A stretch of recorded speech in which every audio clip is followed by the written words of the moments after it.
राजनीति में आरोप प्रत्यारोप चलते हैं, तीखे तंज कसे जाते हैं, लेकिन क्या किसी भी सूबे के मुख्यमंत्री की मां को बीच में घसीटना अभिव्यक्ति की आजादी है? बिहार के एक मौलाना ने उत्तर प्रदेश के मुख्यमंत्री योगी आदित्यनाथ की मां को लेकर कुछ ऐसा कह दिया जिसने पूरे देश की नसों में खून खौला दिया है। गुस्सा इतना ज्यादा है कि अब खुलेआम इस मौलाना का सिर कलम करने वालों के लिए 21 लाख रुपए के इनाम का ऐलान हो चुका है। मामला बिहार का है। एक धार्मिक जलसा चल रहा था, माइक हाथ में था और सामने थी उनकी अपनी कौम। इसी बीच मौलाना अब्दुल्ला सलीम को जाने क्या जोश आया कि उसने सीधे यूपी के सीएम योगी आदित्यनाथ पर निशाना साधना शुरू कर दिया। सुनिए पहले आप ये। योगी जी की अम्मा खा देते, आप मटन खा लेते, आप मांस खा लेते। जाऊंगा उत्तर प्रदेश में, पता कैसा कानून बना? अगर किसी के पास योगी जी के अम्मा, पता मैं क्या कानून बना? अगर 250 ग्राम तक योगी जी की अम्मा का आया जा तो उनकी ये घुटने से नीचे छेद करने का ऑर्डर, गोली से छेद कर। नेताओं पर बयानबाजी नई बात नहीं है, लेकिन इस बार ये मौलाना अपनी सारी हदों को पार कर गया है।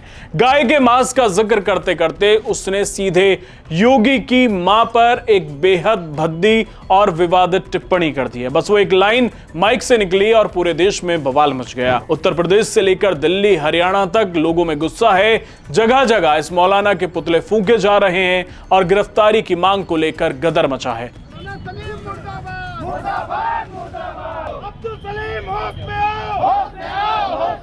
लखनऊ के सबसे वीआईपी इलाके हजरतगंज थाने में इसके खिलाफ बाकायदा तहरीर दे दी गई है। हिंदू संघर्ष समिति के अध्यक्ष चंद्रशेखर पांडे ने साफ कह दिया है कि यह सिर्फ एक नेता का नहीं बल्कि पूरे हिंदू समाज की भावनाओं का अपमान है और इससे प्रदेश का माहौल बिगड़ सकता है। प्रधानमंत्री मोदी के संसदीय क्षेत्र बनारस में हिंदू युवा वाहिनी सड़कों पर उतर आई है। बलरामपुर, कानपुर, बस्ती और सीतापुर, हर जगह एक ही मांग गूंज रही है, उस मौलाना को तुरंत गिरफ्तार करो। प्रदर्शन के दौरान संगठन के कार्यकर्ताओं ने मौलाना अब्दुल्ला सलीम के खिलाफ तीखा आक्रोश जताया और कार्यकर्ताओं ने पुतले को आग के हवाले करते हुए उसके सिर को कलम करने वाले को 21 लाख रुपए के इनाम की घोषणा भी कर दी है। इस घोषणा के बाद इलाके में विरोध प्रदर्शन की चर्चाएं तेज हो गई हैं।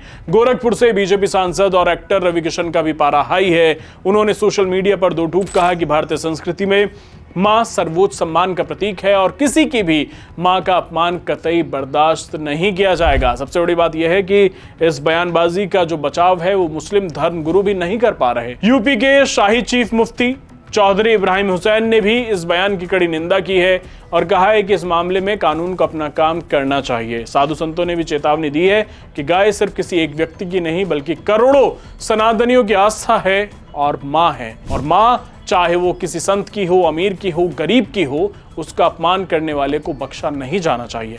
फिलहाल देश में गुस्से का माहौल है। जैसे आज इसका पुतला यहाँ दहन हो रहा है, ऐसे मौलाना को हम सड़कों पर फूंकने का काम करेंगे। अब सवाल यह है कि राजनीति के नाम पर या विरोध के नाम पर गटर की भाषा का इस्तेमाल आखिर कब तक चलेगा और पुलिस इस भड़काऊ मौलाना के गिरेबान तक कब पहुंचेगी? क्या अभिव्यक्ति की आजादी के नाम पर किसी की मां का अपमान जायज है? ऐसे मामलों में क्या एक्शन होना चाहिए? जेल, जुर्माना या कुछ और? कमेंट बॉक्स में अपनी राय जरूर दें।